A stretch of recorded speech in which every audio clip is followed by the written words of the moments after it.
These are not your primaries. If you don't have the stuff on the other page, don't buy these. A 308 rifle. Very decent round. Flat, dependable, accurate. Good round. There's a reason why we went away from it in terms of a main battle rifle to the 223. The ammunition's heavy.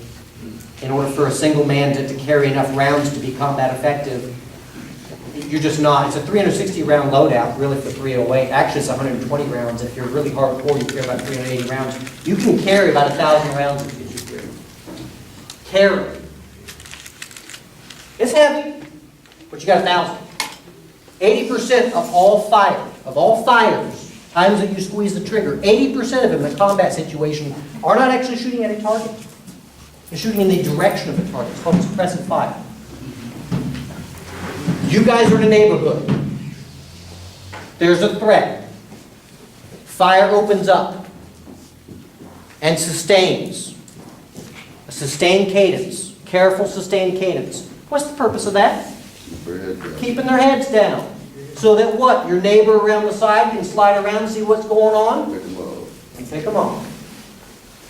80% of the times that you squeeze the finger is not to shoot anything. It's to shoot at something.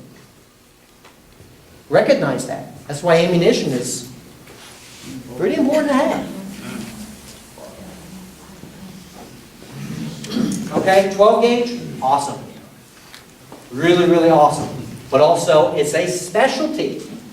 It's a specialized system. Really good for perimeter defense, both inner and outer perimeter defense. It's mostly a defensive system. It can be used by some real hardcore Marines as an assault system, but it's really not made for that. You can use it for taking out doors and all kinds. Look, but 12 gauges is very, very limited. Okay, let me give you a scenario. You've got your 3 o'clock in the morning. You went out to the shed to check on something. Something actually was up. And this is a completely imaginary situation. I'm not trying to blow anything out. I'm just trying to give you a situation so you're thinking. And you've got your trusty shotgun. And it's loaded with double-aught buck.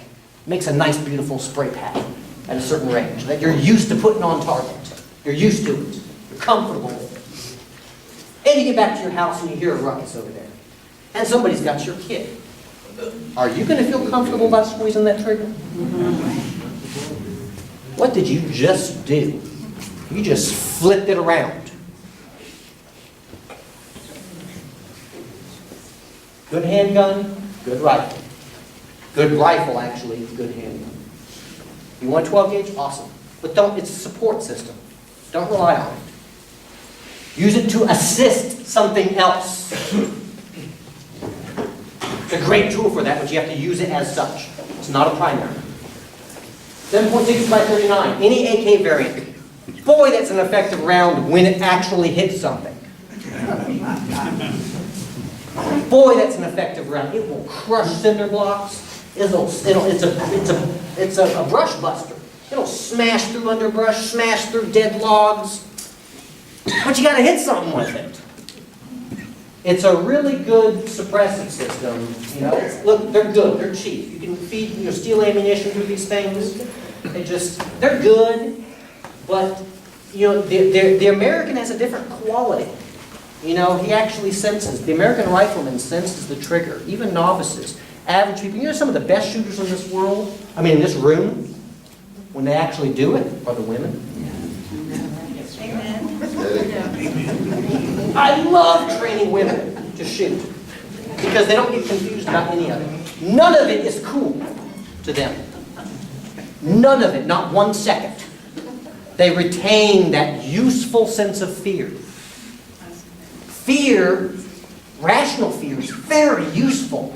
It's there to save your life. Guys can question that and be tougher than it. Useful. Surplus arms. That's what you can afford, man. Do it.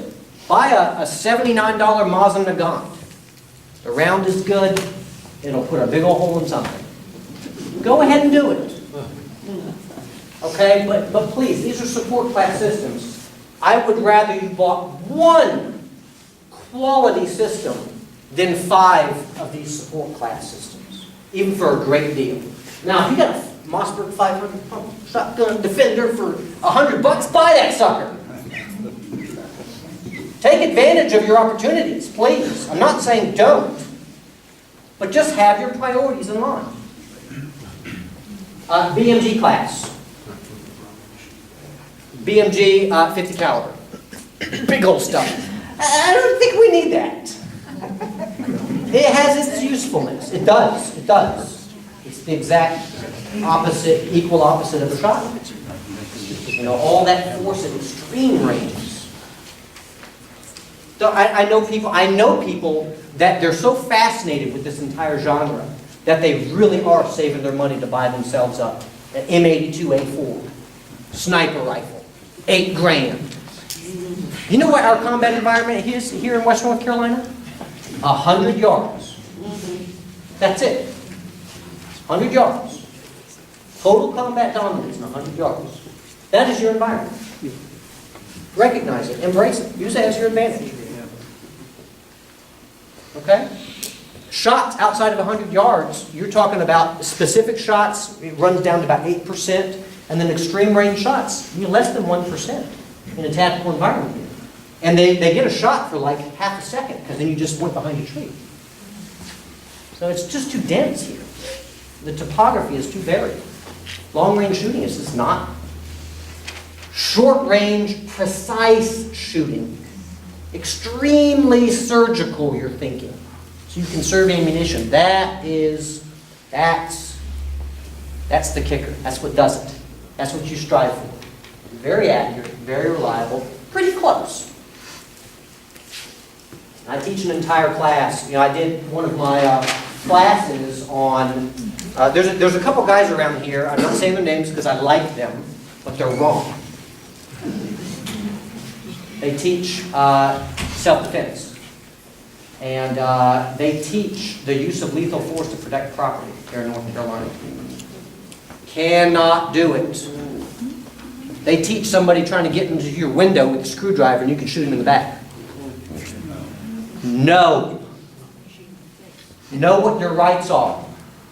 I'm a law student.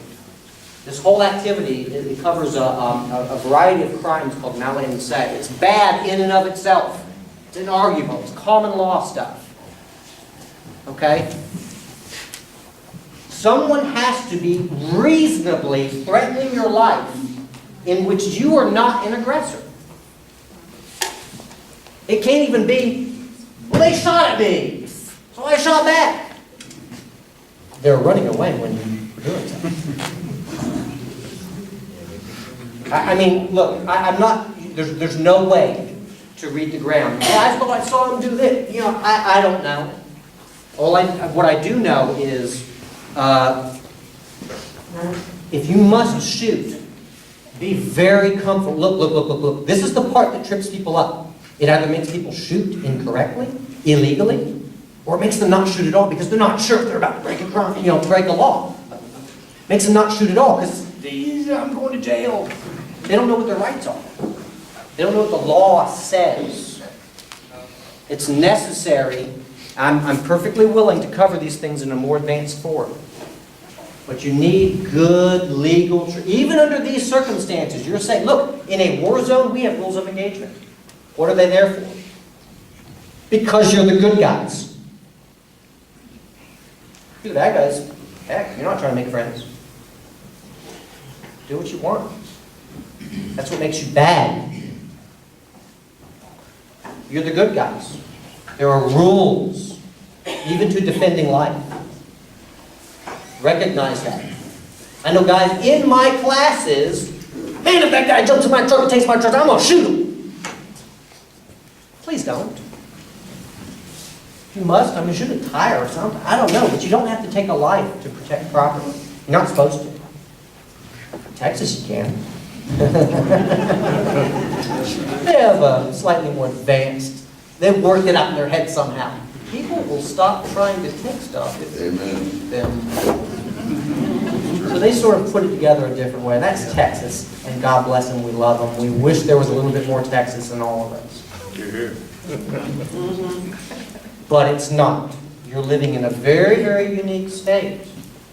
This is a very, very unique state. It's an old state, has an original constitution, which was rewritten by the federal government, given to you after the Civil War. It's a unique state in that, one of the few states that the governor was appointed by the president after the Civil War, in which they centralized power instead of decentralized. Very, very unique state. Normally, municipalities have a lot of power. Not here. It's in Raleigh. Very unique place to live. You're also living in a state that in 2005, they renewed the laws. They had the ability to go ahead and revise some things and kick it around however they wanted, and they rewrote in the provisions for the North Carolina unorganized militia. They rewrote it in. They did not modify it. They refreshed it. The unorganized and organized components. The organized militia is the government is allowed to draft North Carolina citizens of legal age in times of hardship. Those are called legally draftees. There's another component called the unorganized militia, and they're called volunteers. It's a completely different system, which is not centralized under the governor's control. Who's in control of that whole component? You are. You are. That's our tradition. It's literally not supposed to be centralized at all. The command of each individual unit is you. You make up that body.